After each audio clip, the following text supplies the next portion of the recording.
नमस्कार। चुनाव आयोग ने गुजरात के विधानसभा चुनावों की घोषणा कर दी है। हिमाचल प्रदेश में विधानसभा चुनाव की घोषणा के 19 दिन के बाद चुनाव आयोग ने गुजरात के चुनाव की घोषणा की है।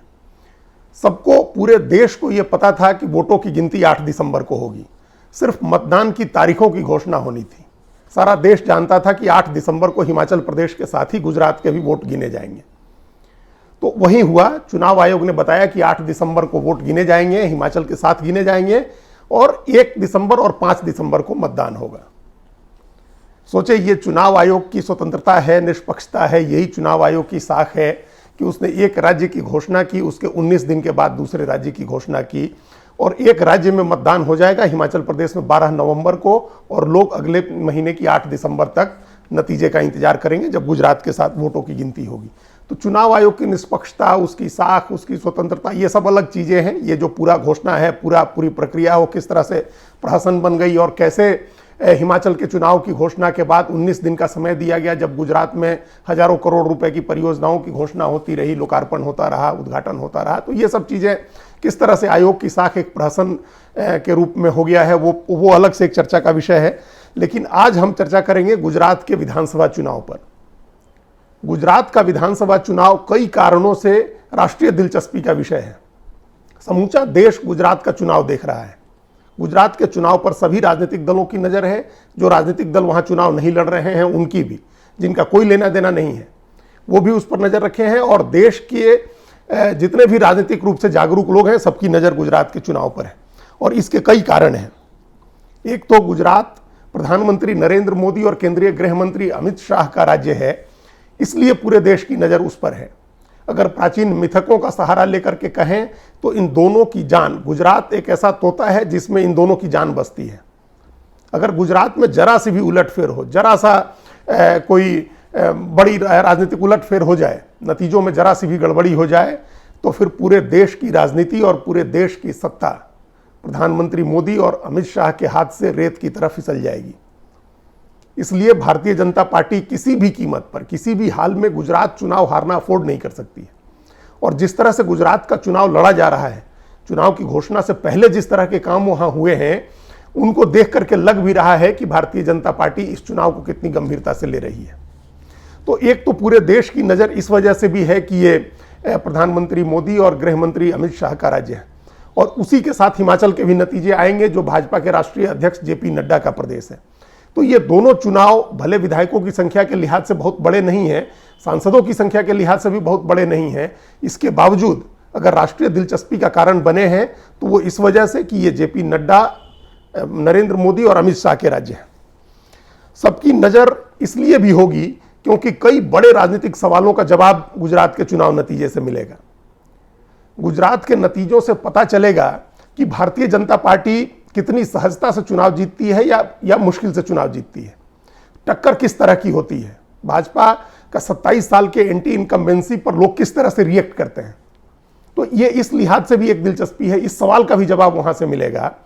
कांग्रेस पार्टी मुख्य विपक्षी दल के रूप में उभरती है या आम आदमी पार्टी उसको रिप्लेस करती है, यह भी एक बड़ा सवाल है जिसका जवाब नतीजों से मिलेगा। और इस वजह से भी गुजरात में सबकी दिलचस्पी है। आम आदमी पार्टी जिस तरह से राजनीति कर रही है, उस राजनीति को अपनी जितनी मेहनत अरविंद केजरीवाल और भगवंत मान या मनीष सिसोदिया ने की है, उस मेहनत को आम आदमी पार्टी वोट में कितना कन्वर्ट कर पाती है, यह भी एक बड़ा सवाल है।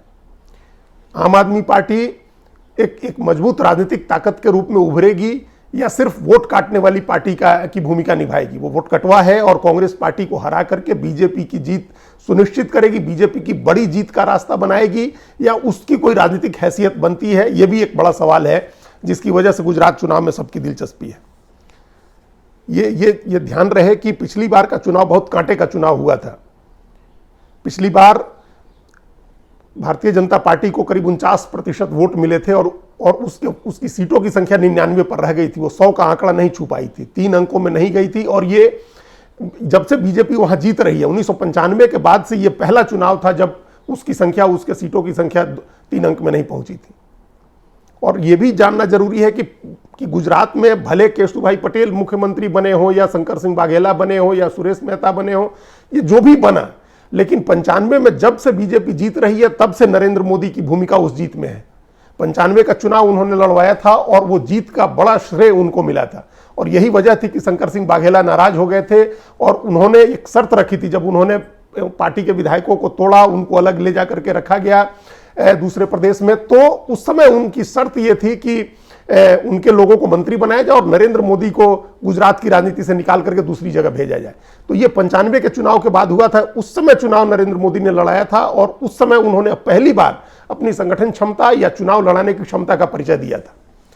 तो 1995 से लेकर के अभी तक ये 27 साल तक गुजरात में जो भी चुनाव हुए हैं और बीजेपी जो भी जीती है या जैसा भी उसका परफॉर्मेंस रहा है, उसके पीछे नरेंद्र मोदी रहे हैं। तो इसलिए भी ये चुनाव, चूंकि पिछली बार बहुत कांटे का चुनाव हो गया था और वो बड़ी दिलचस्पी लोगों की या बड़ा उस समय एक सवाल इस बात को लेकर के उठा था कि वो पहला चुनाव था गुजरात का जब बतौर प्रधानमंत्री नरेंद्र मोदी चुनाव लड़ा रहे थे।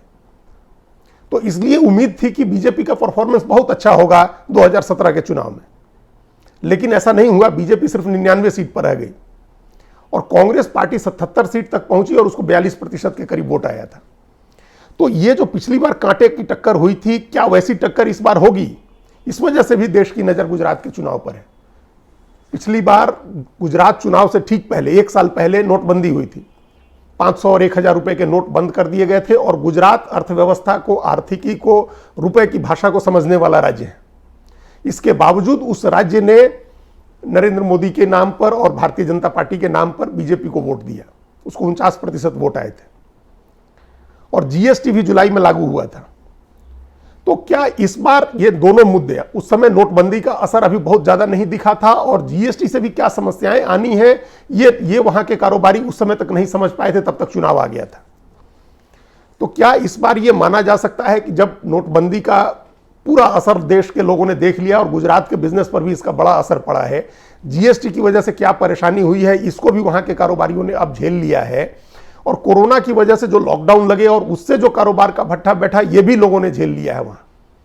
तो क्या अब ये माना जाए कि 2017 के मुकाबले अगर आर्थिक मुद्दों पर चुनाव जाता है और इस तरह आर्थिक नीतियां सरकार की और महंगाई, बेरोजगारी या गरीबी का मुद्दा वहां चुनाव का मुद्दा बनता है, तो बीजेपी को पिछली बार से ज्यादा मुश्किलों का सामना करना पड़ सकता है?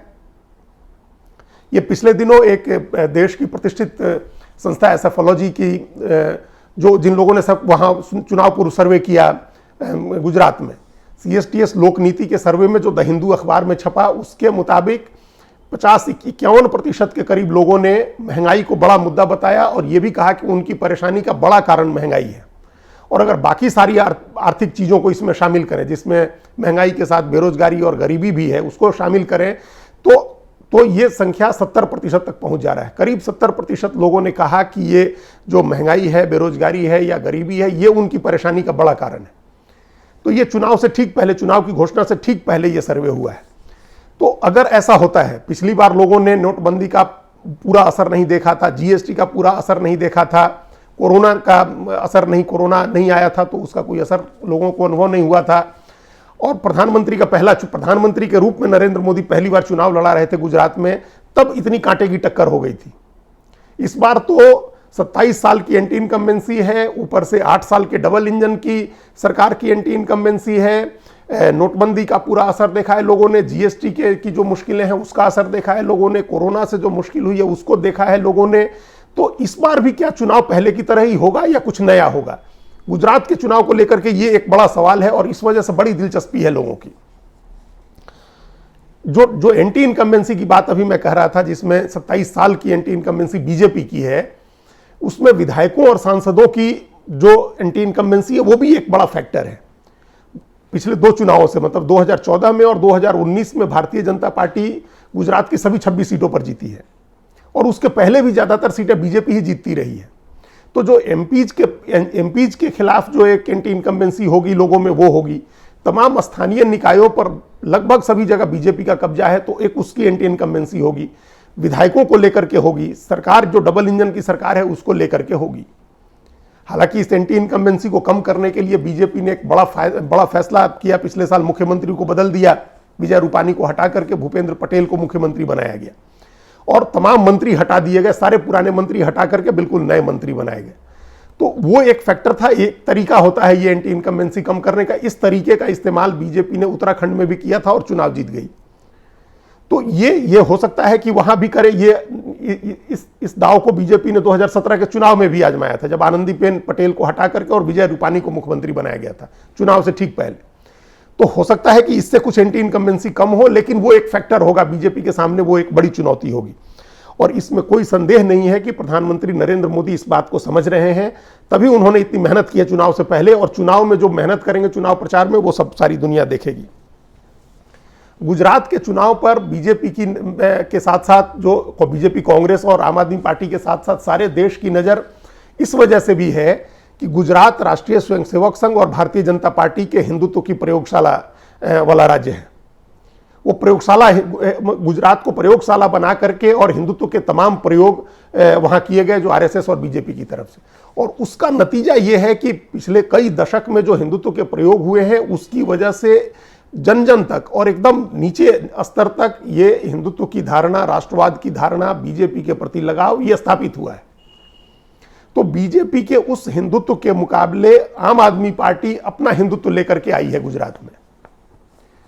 तो इस वजह से भी सबकी नजर है या दिलचस्पी है कि भाजपा और संघ के हिंदुत्व के बरक्स आम आदमी पार्टी और अरविंद केजरीवाल का हिंदुत्व कितना कारगर होता है। अभी सबने देखा कि कैसे 15 अगस्त के समय बिल्किस बानो के बलात्कारियों को जेल से रिहा किया गया, समय से पहले रिहा किया गया। हर जगह उसको लेकर के एक प्रतिक्रिया हुई और बीजेपी के अपने लोगों ने भी उस पर प्रतिक्रिया दी, लेकिन आम आदमी पार्टी ने उस पर प्रतिक्रिया देने से इनकार कर दिया। अरविंद केजरीवाल, मनीष सिसोदिया जैसे बड़े नेताओं ने कहा कि ये उनका मुद्दा नहीं है। तो वो एक शुरुआत थी। और उसके बाद अरविंद केजरीवाल ने रुपए पर लक्ष्मी जी और गणेश जी की फोटो लगाने की बात कह के एक अलग दाव चला, क्योंकि लक्ष्मी जी की पूजा जिस तरह से गुजरात में होती है या जिस तरह से लक्ष्मी पूजक वहाँ है, वैसा और कहाँ होंगे। तो एक उनको ध्यान में रख के उन्होंने ये कहा कि रुपए के ऊपर लक्ष्मी जी और गणेश जी की फोटो लगे। तो ये हिंदुत्व का एक दाव है और इसको उन्होंने अपनी तमाम लोक कल्याणकारी जो घोषणाएं हैं, जो जिसको आजकल रेवड़ी बांटना कहते हैं, उनके साथ क्लब किया, उनके साथ जोड़ा है उन्होंने। वो हर वयस्क महिला को 1,000 रुपये हर महीना देंगे गुजरात में। और ये सब ये आंकड़ा गुजरात का है कि वहाँ करीब 1.25 से 1.5 करोड़ लोग गरीबी रेखा के नीचे हैं। तो वो उनको ये अपील करेगी ये बात कि वो 1,000 रुपये हर महिला को देंगे, वो फ्री बिजली देंगे, फ्री में पानी देंगे, वो अस्पताल बनाएंगे, स्कूल बनाएंगे। तो ये सारी चीज़ें अपील करेंगी और उसके साथ उनका हिंदुत्व का तड़का उन्होंने लगाया है। तो इसलिए ये देखना दिलचस्प होगा कि जो प्रयोगशाला है हिंदुत्व की, बीजेपी और संघ की, वहाँ अरविंद केजरीवाल का हिंदुत्व कितना काम आता है और उसमें बीजेपी कहाँ ठहरती है, उसमें कांग्रेस कहाँ ठहरती है, माफ़ कीजिएगा, इन दोनों के इस टक्कर में कांग्रेस कहाँ ठहरती है।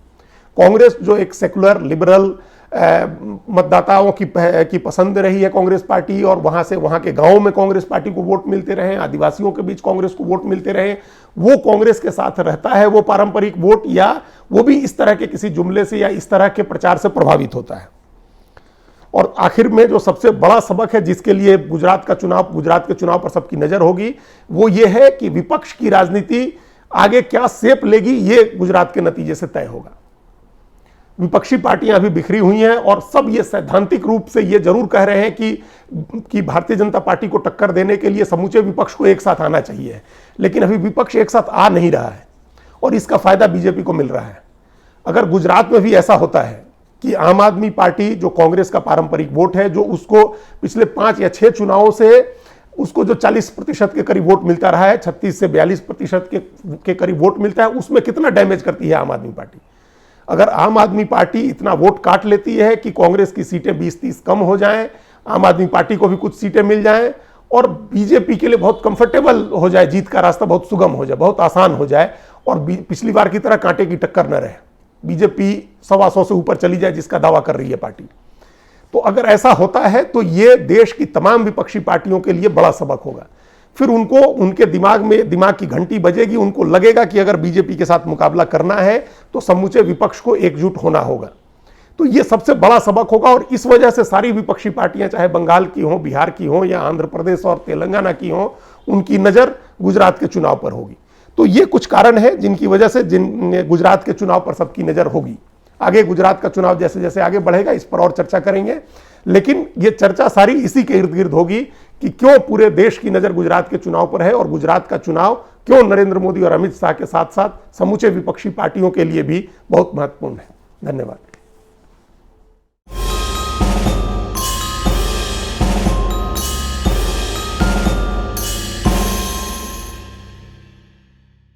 कृपया हमारे चैनल के साथ जुड़िए, लाइक कीजिए, सब्सक्राइब कीजिए, बेल आइकॉन जरूर दबाइए।